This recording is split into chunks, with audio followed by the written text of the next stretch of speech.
ada masalahnya technical dengan broadcast ini. Semoga kalian bisa lihat dan semoga Facebook lebih gampang diurus dengan software saya. Saudara-saudara, kemarin saya umumkan bahwa saya mau mengajar mengenai 1 Korintus 14 dan saya lagi melakukan sekarang. Saudara-saudara yang sudah nonton videonya di channel istri saya, namanya Hannah Hudson Ministry. Kalau saudara sudah nonton itu, bisa nonton selanjutannya sekarang di sini. Kelanjutannya sekarang di sini. Maaf atas bahasa Indonesia saya yang tidak sempurna, yang agak kacau-kacau. Saya mau berdoa supaya Tuhan kasih karunia untuk bisa bicara dalam bahasa Indonesia dengan lancar dan untuk saudara bisa tangkap bahasa saya. Bapa di surga, saya minta agar Engkau memberkati kami semua, memberkati firman-Mu yang dibagikan hari ini. Tolong mengisikan mulut saya dengan firman-Mu supaya saya bisa jadi berkat kepada semua orang di sini. Melancarkan lidah saya supaya saya bisa menjelaskan firman Tuhan dengan lancar, dengan hikmat, dengan kuasa Roh Kudus. Saya minta agar semua hati disiapkan untuk menerimanya dalam nama Tuhan Yesus Kristus. Kalau saya lihat ke samping begini, karena Alkitab saya di layar, di sini di samping. Hari ini saya mau membahas mengenai 1 Korintus 14 dalam lebih detail. Kemarin saya mengajar mengenai ada ayat yang tertentu. Mungkin saya nggak selesaikan semua buku di sini, tapi saya mau menjelaskan mengenai bahasa roh. Ayo kita mulai. Kejarlah kasih itu dan usahakan dirimu memperoleh karunia-karunia roh, terutama karunia untuk bernubuat. Siapa yang berkata-kata dengan bahasa roh tidak berkata kepada manusia, tetapi kepada Allah, sebab tidak ada seorang pun yang menyertai bahasanya, mengerti bahasanya. Oleh roh ia mengucapkan hal-hal yang rahasia. Tetapi siapa yang bernubuat, ia berkata kepada manusia, ia membangun, menasihat, dan menghibur. Saudara-saudara, ini ayat 1 sampai 3. Dan kita sama membahas dan melanjut nanti. Saudara-saudara, Paulus suruh orang Kristen untuk mengusahakan untuk memperoleh karunia roh. Kita harus kejar itu, kita harus ingin itu, kita harus ingin supaya kita bisa menggunakan karunia roh. Kenapa karunia roh terutama bernubuatan? Karunia untuk bernubuat itu layak dikejar, layak kita ingin melakukannya. Karena saudara-saudara, mestinya kita sebagai orang Kristen saling membangun supaya kita jadi dewasa dalam rohani. Efesus, masalahnya kalau dalam bahasa Inggris saya hafal banyak ayat, tapi kalau dalam bahasa Indonesia saya mulai coba khotbah dan saya tidak hafal ayatnya dalam bahasa Indonesia, saudara-saudara. Lalu saya harus agak kaku kadang-kadang, saudara.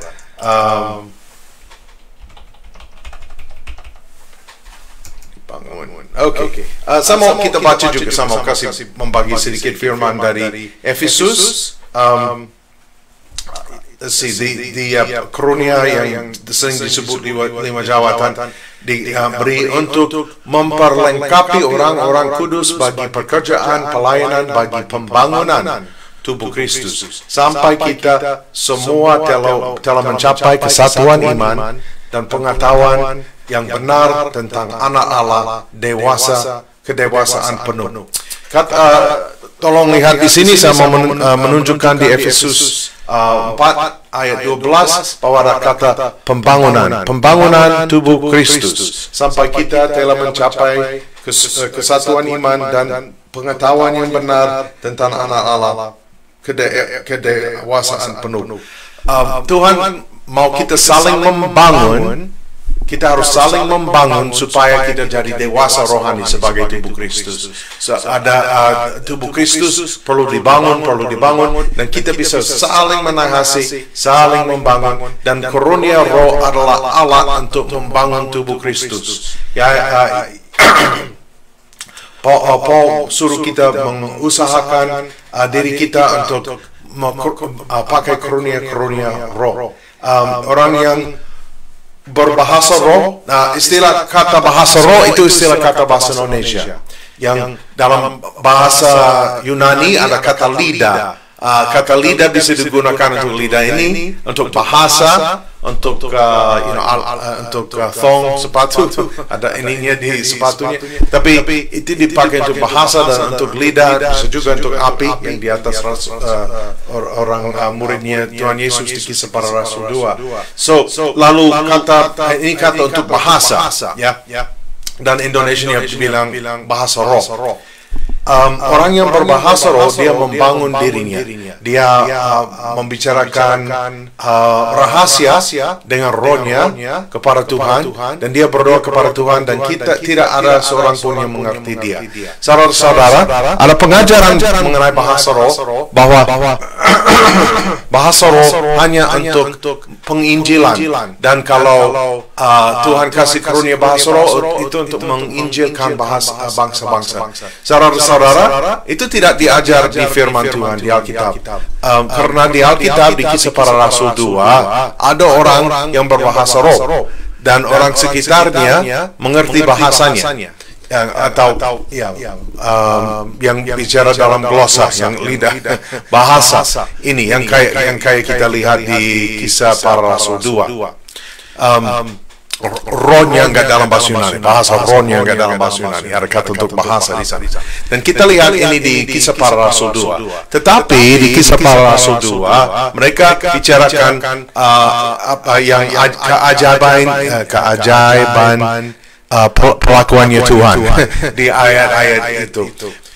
Tidak tertulis di Kisah Para Rasul 2 bahwa mereka menginjilkan, bahwa mereka dalam bahasa roh khotbahkan bahwa Yesus telah bangkit, bahwa Yesus mati bagi dosa kita, bahwa Yesus adalah anak Allah. Bisa jadi mereka melakukannya, tapi itu tidak tertulis di Alkitab. Lalu kita sebagai orang Kristen tidak bisa bilang arti dan tujuan untuk bahasa roh, untuk pakai bahasa itu untuk khotbahkan Injil, karena tidak ada teladan satupun di Alkitab mengenai itu. Karena setelah mereka dapat perhatian orang itu, baru Petrus khotbah. Dan tidak tertulis di sana bahwa Petrus khotbah dalam bahasa roh. Dia khotbah bisa jadi dalam bahasa Yunani, bisa jadi dalam bahasa Aram, bisa jadi pun dalam bahasa Ibrani, atau bahasa yang digunakan di zaman itu supaya orang bisa mengerti. Setahu kita, karena tidak tertulis bahwa dia khotbah dalam bahasa roh. Kalau dia khotbah dalam bahasa roh, kenapa enggak tertulis di sana, saudara-saudara? Lalu gerakan Pentakosta, dan setelah itu ke gerakan karismatik terkenal dengan bahasa roh. Di zaman waktu kegerakan Pentakosta agak mulai, ada 3 kebangkitan, satu di Amerika Selatan, satu di India, satu di Los Angeles, dan ada yang lain-lain yang lebih kecil mengenai karunia roh dan karunia yang lain-lain. Dan di Los Angeles ada orang yang berbahasa roh di Azusa Street, dan ada banyak kesaksian tertulis dalam jurnalnya oleh William Seymour yang dia kirim kepada banyak orang di zaman itu, yang di mail listnya dia. Ada orang lain dan yang menghadir di sana yang menyaksikan bahwa orang asing masuk ke ibadah itu dan mengerti bahasa mereka sendiri dalam bahasa roh. Orang berbahasa roh, dan orang itu Rusia atau Jepang atau bahasa apa aja, dia masuk ke Azusa Street Revival, dan menurut kesaksian dia mengerti bahasa yang mereka bilang, dan kadang-kadang dia bisa di zaman itu dia bisa bilang bahwa penafsirkan bahasa roh itu benar karena itu dalam bahasa dia, dan kalau dia bisa bahasa Inggris dan mereka menerjemahkan ke dalam bahasa Inggris, dia bisa mengakui bahwa itu benar. Ada salah satu pendeta namanya A.G. Gar, A.G. Gar, pakai huruf A dan G, dan nama belakangnya Gar. Dia waktu zaman itu dia dibilang dia bisa bahasa Bangla, kayak Bangladesh ya, bahasa Bangla. Orang lain tangkap bahasa dia. Lalu dia jadi misionaris ke India, tapi ketika dia ke sana, dia nggak bisa membuat dirinya berbahasa dalam bahasa siapa saja di sana. Ketika dia berbahasa roh biasa, itu satu bahasa. Pada saat itu dia pakai bahasa, dia bisa tahu ini bahasa beda.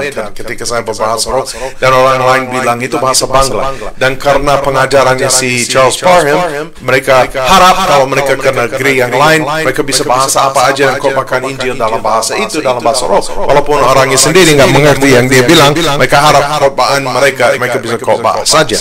Tetapi itu harapan, bukan pengajarannya firman Tuhan. Lalu ketika A.G. Gar ke India, dia nggak bisa bahasa roh dalam bahasa apa aja yang di sana. Saudara-saudara, mestinya menurut Alkitab, kalau kita di gereja dan orang berbahasa roh, kita nggak harus bilang, wah, kalau orang lain nggak mengerti itu bukan bahasa roh, karena di Alkitab pun ya Paulus mengatakan ketika orang berbahasa roh tidak ada yang mengerti. Biasanya tidak ada yang mengerti di situasi gereja.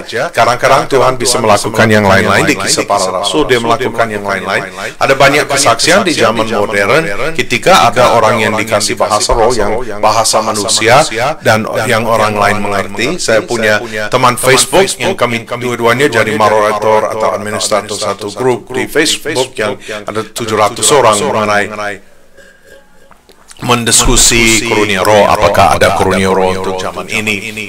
Ada konferensi anti karunia roh mungkin 6 tahun 7 tahun yang lalu, dan saya mendirikan grup Facebook ini supaya mendiskusi.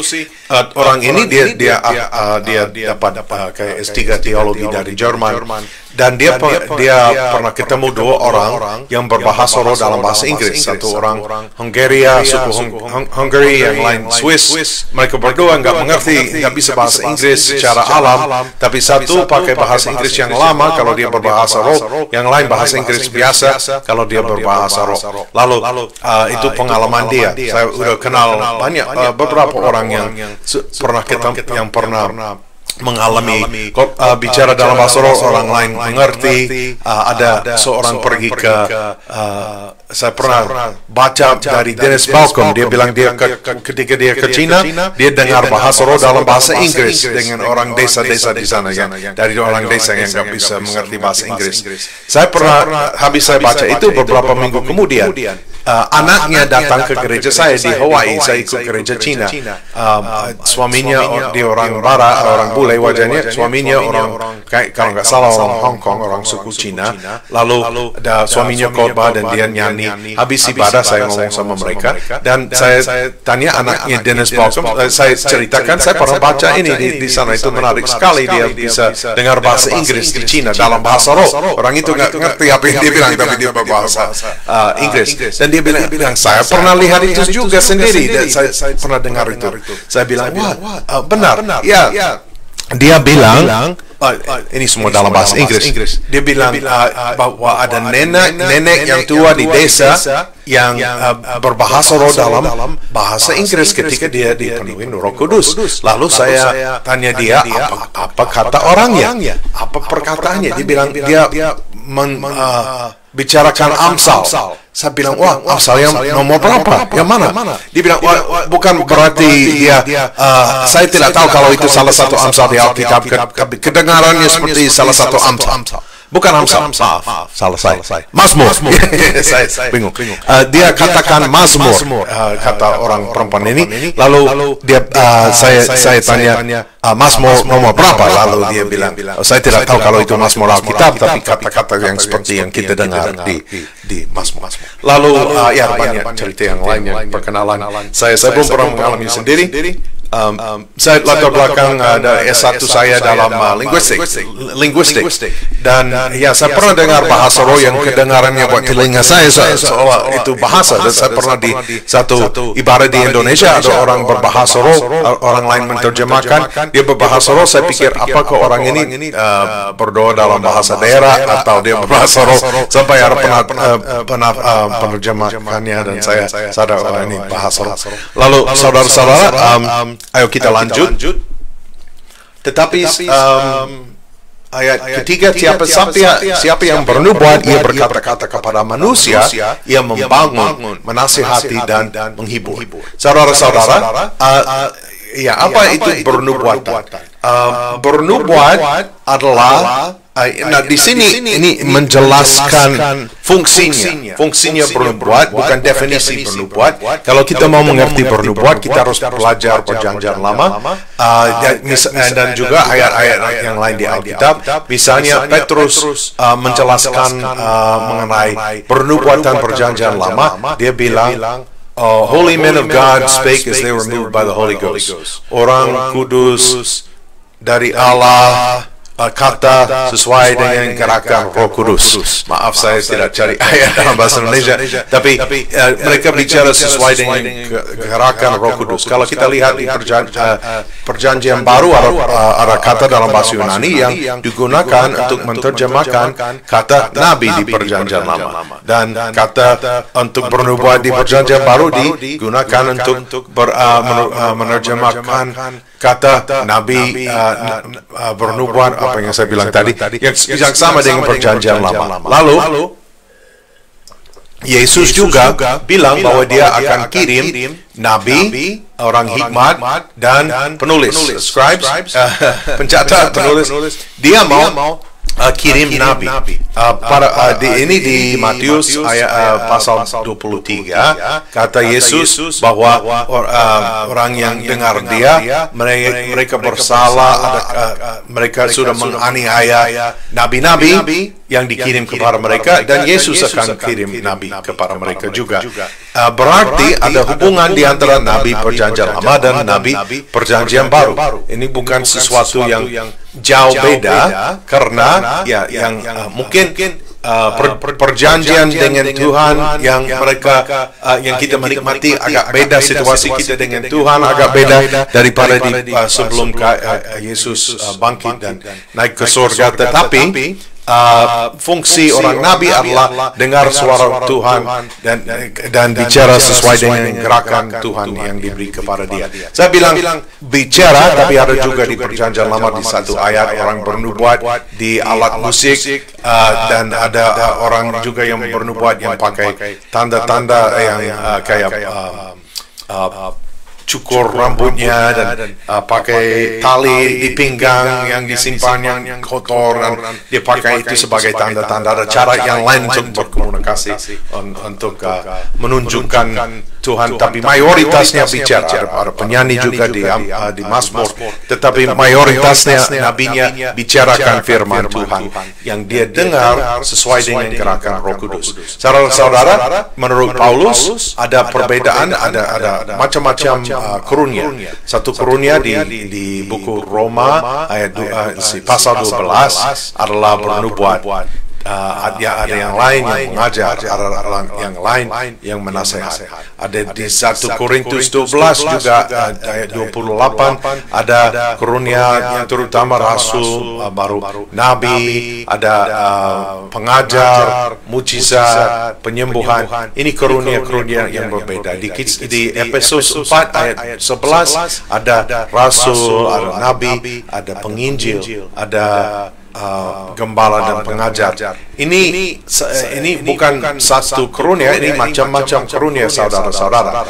Berarti ada karunia untuk mengajar, ada karunia untuk menasihat, dan bisa jadi orang punya karunia untuk mengajar dan tidak punya karunia untuk bernubuat. Berarti bernubuat tidak sama dengan pengajaran, ada perbedaannya. Lalu saudara, kita harus merenungkan apa perbedaannya di antara bernubuatan dan pengajaran. Saya rasa saudara-saudara dalam sejarah dan sampai ke zaman ini ada kebingungan mengenai artinya bernubuatan. Nah, di zaman kayak di gereja Reform, ada orang di gereja Reform yang anggap khotbahan dari mimbar yaitu bernubuatan, pikiran mereka. Lalu tapi kadang-kadang orang yang sama bilang kalau ada orang bernubuat palsu, dia bilang sesuatu yang nggak akan terjadi menurut perjanjian lama, kita harus lemparin batu kepada dia.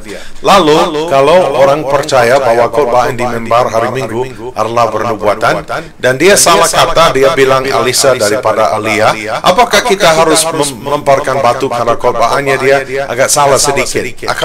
Kalaupun doktrinnya agak salah, juga dalam hal yang lain bukan mengenai dia bilang Yesus enggak bangkit atau Yesus bukan anak Allah, tapi dia bikin kesalahan yang kecil, salah pengertian atau apa.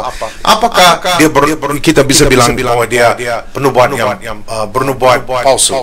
Saya bilang tidak, saudara-saudara, karena pengajaran dan bernubuatan enggak hal yang sama.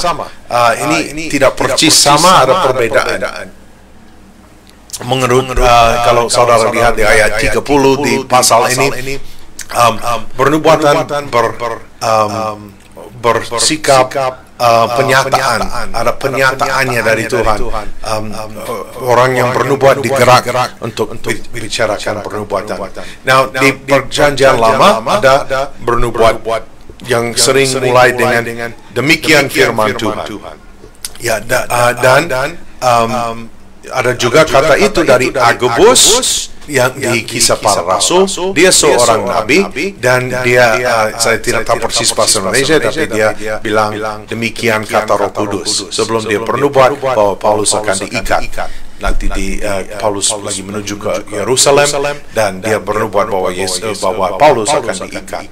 Lalu kita lihat juga bahwa si Agabus itu dia bernubuat bahwa akan ada kelaparan di zaman yang akan datang yang mempengaruhi dunia di zaman itu. Lalu itu kayak mirip yang kata di perjanjian lama mengenai krisis yang akan terjadi, itu ditunjukkan melalui karunia bernubuatan di gereja. Lalu saudara-saudara, ada orang yang menggunakan ayat 1-2 dari buku Ibrani pasal 1 seolah-olah tidak ada nabi lagi setelah Yesus, karena kata ayat itu di zaman dulu Allah bicara kepada bapak-bapak melalui nabi, tapi di zaman ini dia sudah bicara melalui anaknya. Tapi itu tidak berkata bahwa tidak ada nabi lagi, karena Yesus bilang dia akan kirim nabi, dan buku Kisah Para Rasul setelah Yesus sudah naik ke surga ada nabi di Kisah Para Rasul, dan di buku-buku ini pun ada nabi.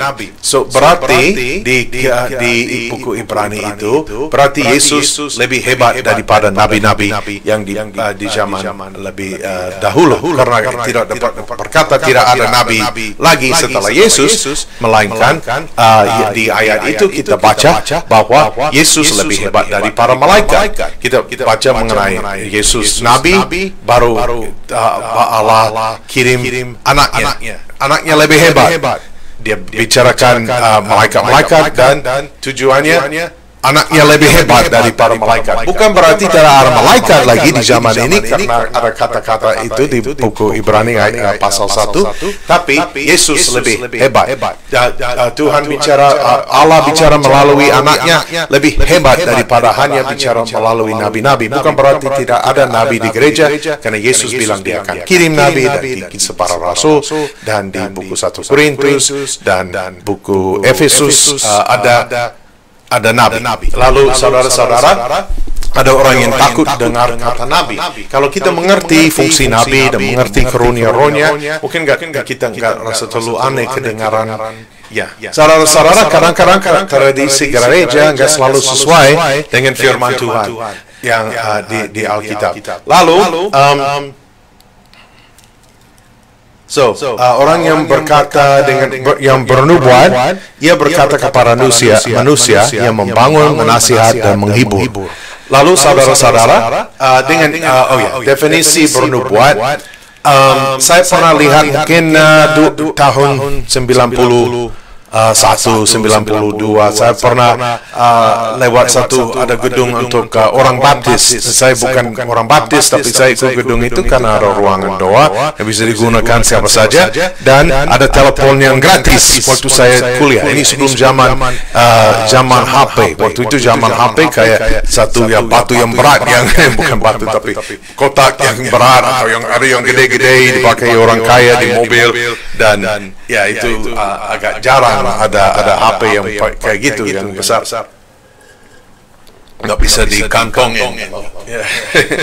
Dan ya di zaman itu kalau telepon kita harus bayar, tapi ini gratis. Lalu saya sering ke sana untuk menggunakan telepon kalau saya lagi di kampus. Saya tinggal sedikit jauh dari kampus, nyetir tiap hari, dan saya suka ke sana. Dan ada televisi yang nyala, dan ada salah satu pendeta yang pengkhotbah yang karismatik yang terkenal yang sering di televisi di sini.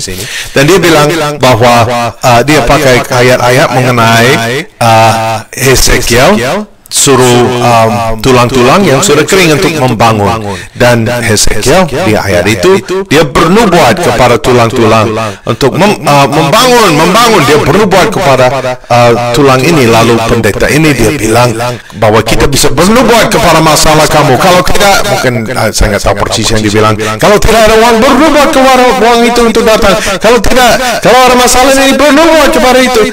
Dan lalu dia bikin doktrin, kalau kita mau mendeklarasikan, mau mengekspresikan iman kita dengan perkataan kita, bahwa itu bernubuat. Saudara-saudara, saya tidak setuju dengan itu, karena itu ganti definisi bernubuat, saudara-saudara. Kalau kita ketika Hesekiel, ketika dia bernubuat, dia digerakkan Roh Kudus. Kita bisa baca di sana, dia disuruh, dia dikasih kata, demikian firman Tuhan.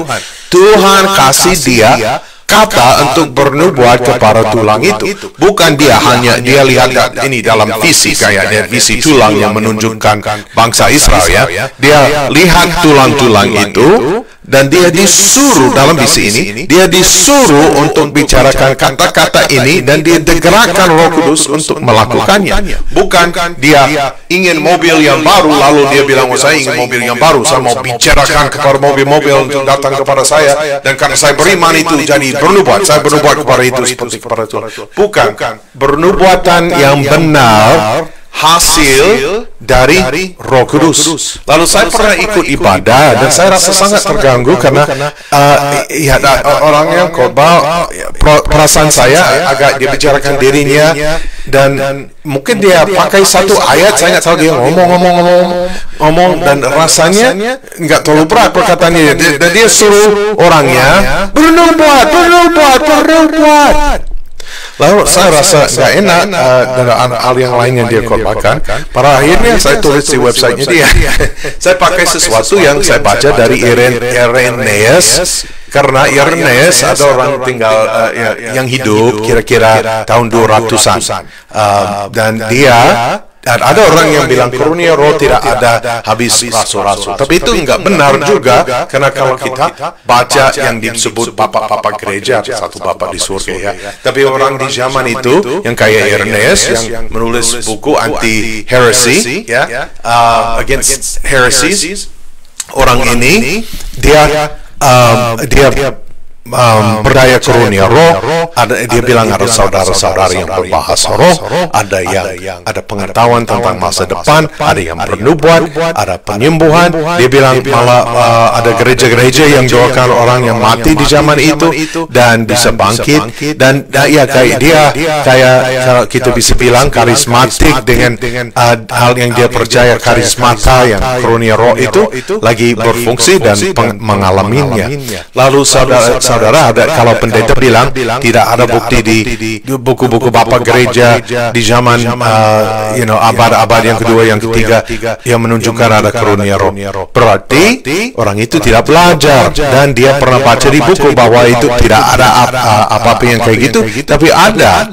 Saya pernah baca waktu saya usia mungkin 17 tahun, saya ke perpustakaan, ada bukunya namanya Ecclesiastical History, dan saya menarik mengenai apa yang sejarah gereja. setelah rasul-rasul. Lalu saya baca ada bukunya dua bagian. Saya baca bagian yang pertama. Lalu saya baca Irenaeus, saya baca beberapa yang lain. Wah, ternyata ada bukti, ada orang gereja ini yang di zaman ini percaya ada mujizat dan ada pengalamannya. Lalu Justin bilang ada nabi-nabi di gereja. Justin Martyr tahun mungkin 120-an dan bahwa orang Kristen mengusir setan di zaman dia. Lalu mengusir setan dalam nama Tuhan Yesus menurut Tuhan Yesus itu mujizat menurut kata Tuhan Yesus di buku Markus.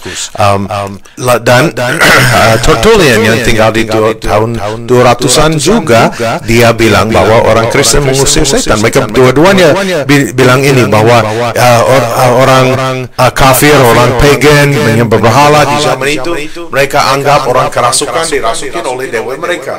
Tetapi ketika orang Kristen melayani orang ini, mereka usir roh-roh yang mereka kenal roh yang kerasukan ini. Orang Kristen yang usir di dalam nama Tuhan Yesus. Dan dia bilang kalau ini dewa kalian, kenapa dia pura-pura jadi setan ketika dia diusir? Dan mereka menunjukkan bahwa orang Kristen ada kuasa di dalam nama Tuhan Yesus di atas yang mereka anggap dewanya mereka. Lalu mereka berdoa bikin ini. Lalu masalahnya, kalau kita bilang tidak ada mujizat habis zaman Rasul, itu nggak benar. Bagaimana orang Kristen bisa mengusir setan kalau nggak ada mujizat? Dan kalau saudara bisa, kalau ada orang kerasukan dan tidak ada mujizat, berarti orang Kristen nggak bisa mengusir setan dari dia. Apakah Tuhan membiarkan setan berkuasa yang bisa bikin orang setan bikin orang kerasukan dan dia ambil kuasa untuk mengusir setan dari gereja tanpa kasih tahu kita di Alkitab? Tidak ada satu kata di Alkitab pun yang mengajar bahwa tidak ada mujizat dan tidak ada kata satu pun di Alkitab yang mengatakan tidak ada Roh Kudus tidak mengkurniakan orang Kristen untuk melakukan mujizat setelah zaman Rasul abad pertama dan yang kayak gitu. Itu teori-teori manusia. Ada orang bilang, wah, mujizat hanya untuk membuktikan bahwa Alkitab dari Tuhan dan setelah itu kita nggak perlu mujizatnya. Ya berarti kalau kita dikasih buku-buku yang mengajar mengenai mujizat, kita nggak perlu buku. Kita nggak perlu mujizat karena kita punya buku yang mengajar mengenai mujizat. Itu nggak masuk akal, saudara-saudara. Berarti kalau bapak yang kaya kasih anaknya mobil, dia punya mobil, dia mau memberkati anaknya, dia mau baik kepada anaknya dan dia beli dia mobilnya, lalu anaknya nyetirin mobil, anak 18 tahun atau berapa, dia nyetirin mobil. Satu hari dia pulang, bapaknya bilang mobilnya nggak di sana lagi. Bapaknya bilang kepada anaknya, oh ini buku instruksi bagaimana cara nyetirin mobil ini, Ferrari ini yang saya kasih kepada ini dikirim perusahaan Ferrari mengenai cara membetulkan Ferrarinya, bagaimana cara nyetirnya, operasi. Ini bukunya. Ini datang telat. Karena kamu punya buku ini, kamu nggak perlu Ferrari lagi ya. Anaknya itu jadi kesel banget karena nggak masuk akal, karena kita punya buku mengenai yang kita diberi dari Tuhan, kita nggak perlu yang kita diberi dari Tuhan, nggak masuk akal juga, saudara-saudara. Lalu Alkitab tidak menggantikan isi Alkitab, saudara-saudara. Lalu kita kembali ke ininya, ayat-ayat bahasa ayat 3 lagi. Tetapi siapa yang bernubuat, ia berkata-kata kepada manusia, ia membangun, menasihati dan menghibur. Saya pernah ikut salah satu gereja, saudara-saudara. Ketika ada satu orang, dia dapat penyataan yang dia membagikan, dibilang dapat bernubuatan atau penyataan, dia bagi-bagi sama gereja pendetanya. Dia mengawasin mereka mengenai salah satu konferensi yang mereka mau melakukan dengan salah satu pendeta. Dia rasa aman mengenai itu, dia rasa dia ada pesan, dia membagikan.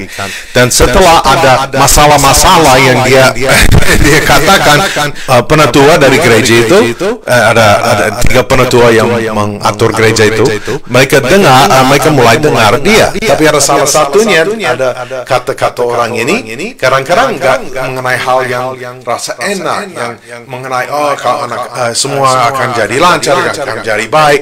Dia kasih, kita harus hati-hati mengenai ini karena saya rasa kata begini. Salah satu pendeta bilang, wah, menurut Alkitab bernubuatan harus membangun, menasehati, dan menghibur. Dan saya rasa ini selalu negatif. Saya rasa mungkin enggak dari Tuhan gara-gara negatif.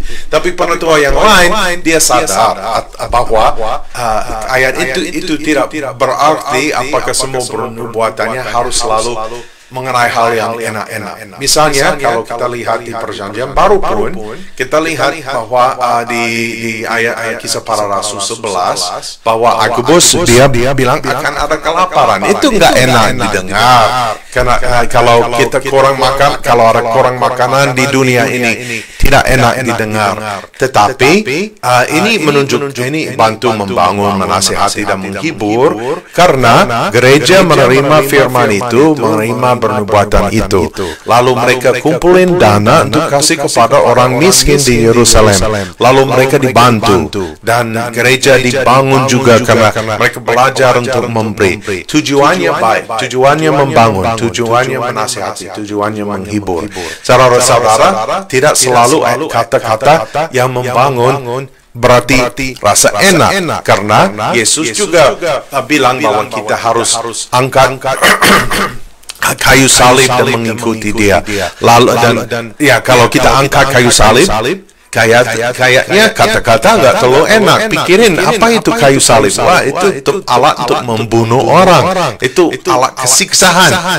Itu alat kesusahan, saudara-saudara. Lalu kalau menurut pasal ini, semuanya harus dilakukan untuk membangun, termasuk pengajaran. Apakah kalau kita pikir semuanya hanya yang bersifat positif boleh dibuatkan karena itu yang membangun, yang bikin saya rasa enak, bikin saya rasa nyaman, itu yang membangun. Kalau kita rasa begitu, sama juga benar mengenai pengajaran, karena pengajaran harus dikasih untuk membangun. Saudara-saudara, kalau kita baca bahwa kalau kita baca mengenai kayu salib, kita harus angkat bawa kayu salib. Apakah itu enak? Apakah orang yang suka bercabut, dia dengar bahwa kita tidak boleh bercabut? Mungkin dia tidak rasa enak. Orang yang malas, yang tidak mau bekerja, kalau kita diajar dari firman Tuhan, dari Alkitab, bahwa kita harus rajin dan mencukupkan diri, dia mungkin gak rasa enak. Apakah dia akan bilang, wah, ini tidak membangun karena saya tidak rasa enak dengarnya? Apakah kalau dia dengar khotbah mengenai orang harus mencukupkan orang tuanya dan keluarganya dan dia tidak melakukannya, mungkin dia tidak rasa enak. Saudara-saudara, membangun dan rasa enak tidak hal yang sama, bukan hal yang sama, saudara-saudara. Lalu saya periksa apakah saya benar-benar ada di televisi di sini. Saya puji Tuhan, saya ada di live di Facebook. Oke, saudara-saudara, Yesus juga dia ada kata yang keras kepada malaikat atau penerima pesan untuk gereja-gereja di buku Wahyu pasal 2 sampai pasal 3. Menurut pasal 1 buku Wahyu, ini buku bernubuatan. Berarti buku Wahyu itu bernubuatan.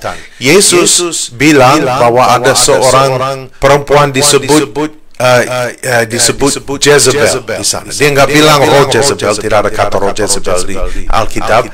Jezebel, pembahasan Indonesia. Jezebel. Dia bilang dia akan bunuh anaknya dengan kematian. Yang pengikut ini. Saya tafsirin ini, mungkin ada pengertian saya mengenai ayat itu. Ada pengajar palsu yang menganggap dirinya nabi, bahwa dia mengajar boleh bercabulan dan menyembah berhala, dan dia ada pengikut yang saya anggap itu anaknya, yang kayak pakai istilah kata perjanjian lama, anak buahnya ya, anak pengikutnya, yang akan mati, yang akan mengalami yang kayak gitu. Lalu saudara-saudara, itu salah satu bernubuatan. Apakah kata-kata itu membangun? Kalau kita pikirin membangun, untuk pikiran kata membangun, menasihat, menghibur, mengenai hal yang akan membuat kita lebih dekat dengan Tuhan, lebih dewasa, lebih rohani, baru kita mengerti bahwa kata-kata di perjanjian baru, perjanjian lama, walaupun mereka berat, bisa berarti membangun. Sering ada kata dalam pernubuatan yang membuat orang rasa terhibur, rasa enak. Itu bukan berarti bukan pernubuatan yang benar, karena ada di perjanjian lama pernubuatan mengenai, misalnya Daud dapat pernubuatan bahwa anak-anaknya, keturunannya akan punya tata. Siapa diri saya, dia rasa pasti dia rasa dihormati, dia rasa luar biasa, Tuhan baik kepada saya. Ya, itu pernubuatan. Tapi ada pernubuatan juga yang berat juga, yang susah banget didengar di perjanjian lama juga. So kalau rasa bikin kita rasa enak, bukan berarti dari Tuhan, tapi bukan berarti tidak dari Tuhan, saudara-saudara. Bukan soal rasa enak atau tidak, tapi apakah bernubuatan bahwa kita lebih dekat kepada Tuhan, bikin kita lebih rohani, bikin kita lebih dewasa rohani, dan kalau dalam kesusahan, misalnya buku Wahyu menunjukkan penganiayaan dan kesusahan, ada hiburan di dalam itu kepada orang yang dianiaya, karena ada janji bahwa kalau dia menguasainya, dia dikasih upah. Ada janji mengenai upah, ada pengakuan dari Tuhan bahwa Tuhan mengerti kesusahan kita dalam buku-buku itu, saudara-saudara. Lalu bukan berarti karena tidak bikin kita rasa enak, bukan berarti ini tidak membangun, saudara-saudara. Ayat 4, siapa yang berkata-kata dengan bahasa roh, ia membangun dirinya sendiri, tetapi siapa yang bernubuat, ia membangun jemaat. Lalu ada orang yang bilang, nggak boleh bahasa roh karena dia membangun diri sendiri, dan karunia roh nggak boleh digunakan untuk membangun diri sendiri. Tapi saudara-saudara, dan ada yang anggap membangun diri sendiri berarti dia dia hanya membangun egonya, hanya ini menunjukkan dirinya. Tapi saudara-saudara, membangun jemaat di ayat ini adalah sesuatu yang positif. Berarti membangun diri adalah sesuatu yang positif juga, saudara-saudara. Bukan berarti tidak boleh berbahasa roh sendiri, tapi nanti kita akan baca bahwa Paulus bilang kalau ada bahasa roh di ibadah harus diterjemahin biar orang lain bisa dibangun. Saudara-saudara, kalau mau berbahasa roh di rumah sendiri untuk berdoa boleh, kalau mau di jemaat boleh, asal kita taat kepada firman Tuhan dan ada penerjemah untuk bahasa roh. Dan kalau tidak, kita bisa diam dan dalam ibadah. Kita mau kembali ke topik ini karena Paulus kembali ke topik ini di pasal ini lagi nanti. Dan kita akan baca Paulus, dia tidak mau hancurkan kesemangatan orang ini mengenai karunia roh, termasuk bahasa roh, bahasa lidah ini. Dia tidak mau menghancurkan kesemangatannya. Dia mau mendorong mereka untuk pakai karunia roh untuk membangun jemaatnya. Ayat 5, aku suka supaya kamu semua berkata-kata dengan bahasa roh. Berarti bahasa roh ini yang membangun dirinya itu bagus, karena Paul suka kalau semuanya melakukannya. Tetapi lebih daripada itu, supaya kamu bernubuat. Sebab orang yang bernubuat lebih berharga daripada orang yang berkata-kata dengan bahasa roh, kecuali kalau orang itu juga menafsirkannya sehingga jemaat dapat dibangun. Lalu bahasa Inggrisnya bilang, he that prophesies is greater, dia lebih besar, dia lebih bagus, lebih hebat daripada yang berbahasa roh. Dan Yesus kata hal yang mirip itu mengenai orang yang jadi hamba kepada semuanya. Dia orang yang paling agung, yang paling besar, orang yang jadi merendahkan diri untuk jadi hamba kepada semua orang. Lalu kita lihat di sini orang yang berbahasa roh, dia membangun dirinya, tapi orang yang melayani orang lain, dia lebih hebat lagi. Tetapi Paulus kata orang yang bernubuat lebih berharga daripada orang yang berbahasa roh, kecuali orang berbahasa roh menafsirkannya. Dia melakukan sesuatu yang membangun jemaat. Paulus mengatakan bahwa orang yang bernubuat lebih hebat karena dia yang membangun jemaat, saudara-saudara. Jadi, ayat 6. Jadi, saudara-saudara, jika aku datang kepadamu dan berkata-kata dengan bahasa roh, apakah gunanya itu bagimu? Jika aku tidak menyampaikan kepadamu penyataan Allah atau pengetahuan atau bernubuat atau pengajaran. Lalu saudara, kalau dia berbahasa roh, orang lain tidak mengerti, mereka tidak tangkap. Tapi kalau dia melakukan hal yang kayak gini, yang dia menyampaikan penyataan Allah, dia menyampaikan pengetahuan, bernubuatan, pengajaran, lalu orang mengerti dan bisa tangkap dan dibangun. So, ada pengajaran ini diulang berkali-kali ide ini bahwa bahasa roh tanpa tafsiran tidak berguna kepada orang lain. Ini berguna kepada orang dirinya sendiri. Dia dibangun dengan berbahasa roh, tapi orang lain tidak dibangun. Kalau dia menerjemahkannya atau orang lain menerjemahkan bahasa rohnya, baru orang lain dibangun.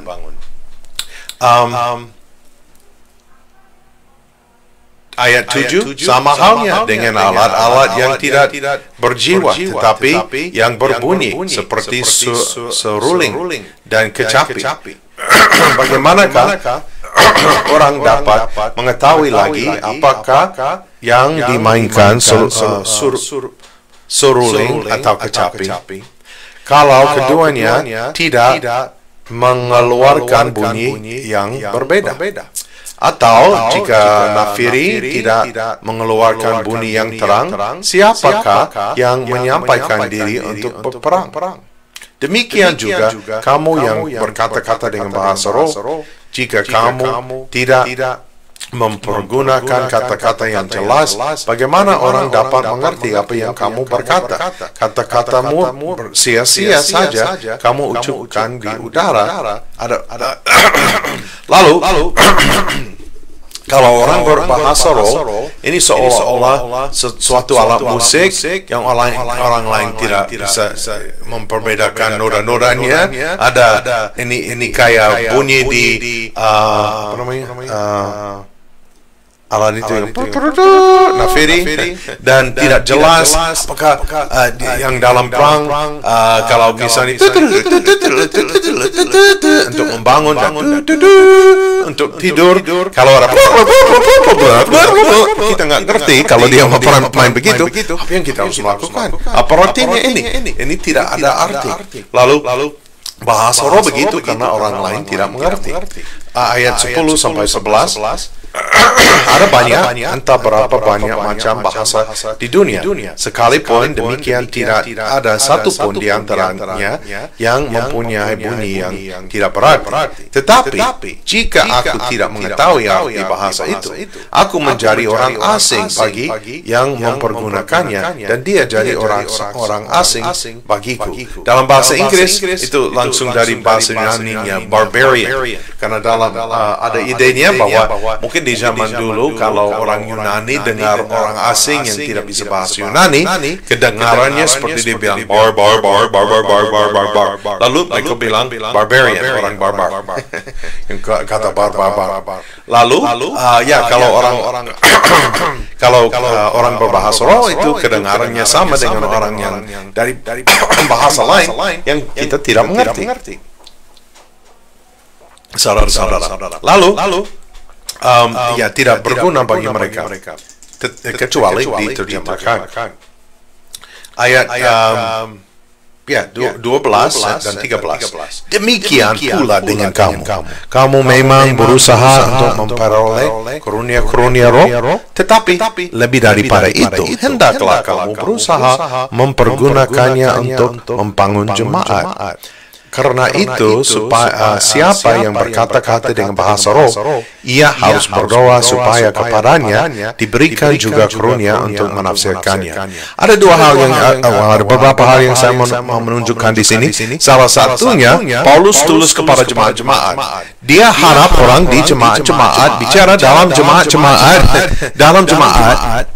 untuk membangun orang lain dengan karunia roh yang diberikan kepada dia. Kalau kalian akan semangat mengenai karunia roh, semangat mengenai yang membangun jemaat. Lalu karena itu dia ingin supaya orang yang berbahasa roh berdoa supaya dia dapat kemampuan untuk bisa menafsirkan bahasa roh. Ada di pasal 12 kita diajar bahwa karunia roh diberikan sesuai dengan kehendaknya Roh Kudus. Lalu kalau Roh Kudus mau kasih pernubuatan kepada satu orang, bahasa roh kepada orang lain, kalau dia mau kasih pernubuatan kepada orang lain, kalau dia mau kasih kesembuhan, mujizat atau apa, dia membagikan. Tetapi kita baca di sini kalau orang dapat bahasa roh, karunia dia bahasa roh, dia bisa berdoa agar dia bisa menafsirkannya. Saudara-saudara, Tuhan murah hati kalau kita berdoa minta dengan iman, walaupun ini karunia roh, walaupun karunia roh diberikan kepada kita sesuai dengan kehendaknya Tuhan, kehendaknya Allah, bukan berarti kita nggak boleh berdoa, bukan berarti Tuhan tidak murah hati untuk memberi yang kita minta dari Dia. Dengan segala hal dalam hidup ini, dalam hal rohani pun, dan kita harus berdoa dengan iman dan minta dari Tuhan. Dan kalau kadang-kadang kalau saudara, bisa jadi kalau saudara ada keinginan untuk digunakan dalam satu karunia, bisa jadi ada panggilan di sana, dan kalau Tuhan mau saudara melakukan karunia itu, mungkin mulai dengan keinginan dalam hati saudara. Ada orang yang dapat karunia roh ketika dia diselamatkan, dia keluar dari baptisan, beberapa bulan kemudian dia mulai menunjukkan karunia rohnya dalam diri kita, dari diri dia, atau lebih awal daripada itu. Ada orang lain yang nanti dapat karunianya. Ada karunia yang di dalam Timotius yang dia menerima melalui pernubuatan dengan tumpangan tangan dari penatua, saudara-saudara. Lalu tidak semua orang langsung dapat semua karunianya. Kita bisa doakan, bisa dinubuatkan dan dapat karunianya, bisa ditumpangkan tangan oleh penatua, atau di perjanjian baru Timotius juga punya karunia yang diberi melalui tangannya Rasul Paulus, saudara-saudara. Lalu Tuhan bisa memberi karunia roh kepada kita dengan macam-macam cara, dan ada orang boleh punya lebih daripada satu karunia roh. Kita lihat ini di ayat 13,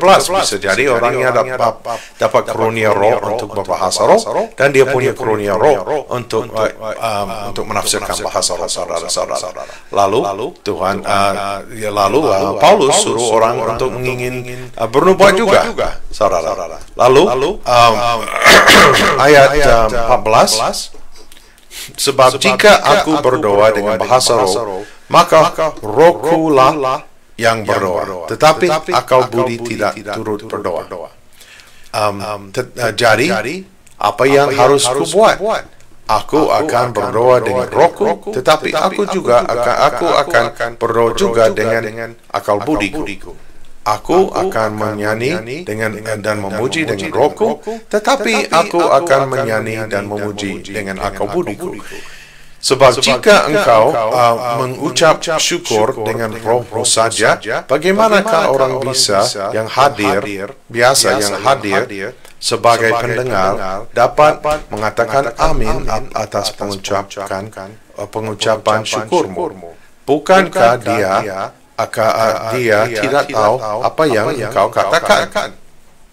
Saudara-saudara, Paulus mengatakan di sini, kalau dia berbahasa roh, dia tidak mengerti apa yang dia bilang, dan dia berdoa dalam rohnya.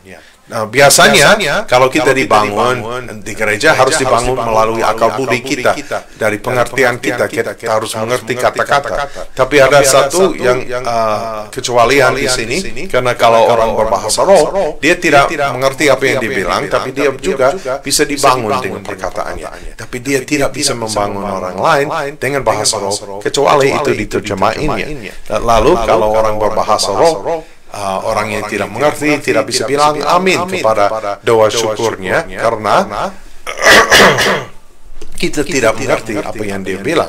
Lalu kita lihat juga di sini bahwa Paulus mengenai bahasa roh, dia bicarakan doa dalam bahasa roh juga, bukan hanya sejenis bahasa roh yang lain. Dia juga menunjukkan di jemaat yang dia mau mengajar, ini termasuk doa dalam bahasa roh di ibadah. Kalau orang berdoa dalam bahasa roh, semua 1 orang, 30 orang, 100 orang lain tidak dibangun melalui bahasa rohnya, kecuali diterjemahkannya. Lalu dan kalau semuanya sekaligus menerjemahkannya, kita nggak dibangun. Kalau nggak dengar, nggak mengerti juga, saudara-saudara. Tapi sebab sekalipun mengucapkan syukurmu itu sangat baik, tetapi orang lain tidak dibangun olehnya. Ini salah satu kelebihan bahasa roh, kebagusan bahasa roh adalah kalau orang berbahasa roh yang bersyukur, dia bersyukur dengan baik. Paulus tidak bilang, wah kalau bahasa roh ada sesuatu yang jahat yang dibilang, nggak ngerti. Paulus nggak takut mereka akan ketuk atau apa, dia nggak bilang yang kayak gitu. Mereka bersyukur dengan baik, tetapi orang lain tidak dibangun olehnya. This page is having problems. Entahlah kenapa page yang saya pakai dari Mobi tidak mau menunjukkan ayat-ayat lagi, dan saya lagi tungguin ayat lain ngeload dari sumber yang lain. Komputernya jadi aneh sekarang.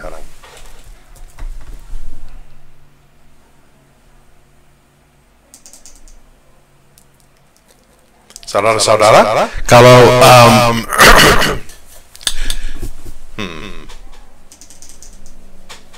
hang.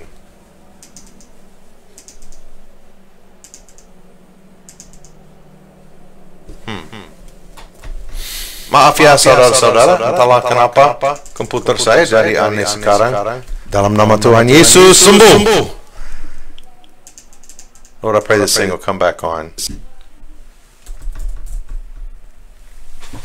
Saya mulai dengan komputer yang lain. Sekaligus saya bicara, saudara-saudara. Lalu ada banyak gereja di mana orang suka berbahasa roh semua sekaligus dalam suka berdoa dalam bahasa roh. Ada pendeta, ada pemimpin musik yang suka bilang bahasa roh. Lalu saya pernah dengar orang pendeta juga bilang, wah kalau saya berdoa dalam bahasa roh, anak kayak saya kayak kumpulin banyak orang bahasa roh seperti lebih banyak api. Saudara-saudara, ya kalau kita berbahasa roh, seperti pendeta bilang, kita membangun diri kita. Lalu ada pendeta bilang, membangun dirimu dengan Roh Kudus. Benar, kita membangun diri kita. Tetapi menurut firman Tuhan, mestinya kalau kita berkumpul, kita harus saling membangun. Saya bisa membangun diri saya dengan berbahasa roh di rumah sendiri. Saya tidak lebih membangun saya dengan bahasa roh kalau saya masuk ke ibadah.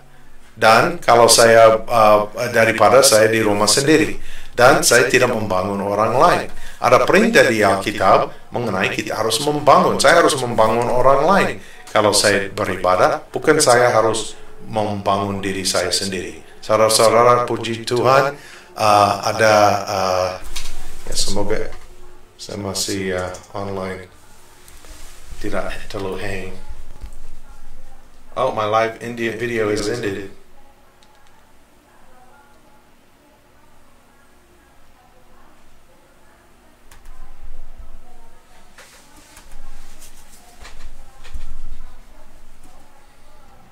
Oh, masih ada, puji Tuhan.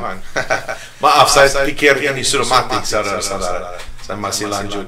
Saudara, terima kasih atas kesabaranmu. Saya sudah ada ayatnya di sini dari Alkitab. Kita bisa lanjut, puji Tuhan. Lalu saudara-saudara, ayat 18, aku mengucap syukur kepada Allah bahwa aku berkata-kata dengan bahasa roh lebih daripada kamu semua. Tetapi dalam pertemuan jemaat aku lebih suka mengucapkan 5 kata yang dapat dimengerti untuk mengajar orang lain juga daripada beribu-ribu kata dengan bahasa roh. Bahasa Inggrisnya yang diterjemahkan 10.000 kata dalam bahasa roh. Berarti di gereja dia lebih senang 2.000 kali lipat lebih senang dia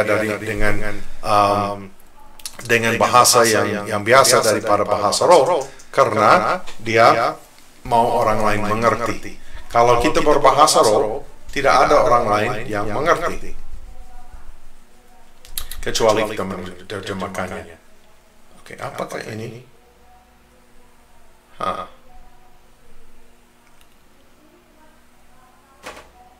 Sudah mati ya. Slide video is ended.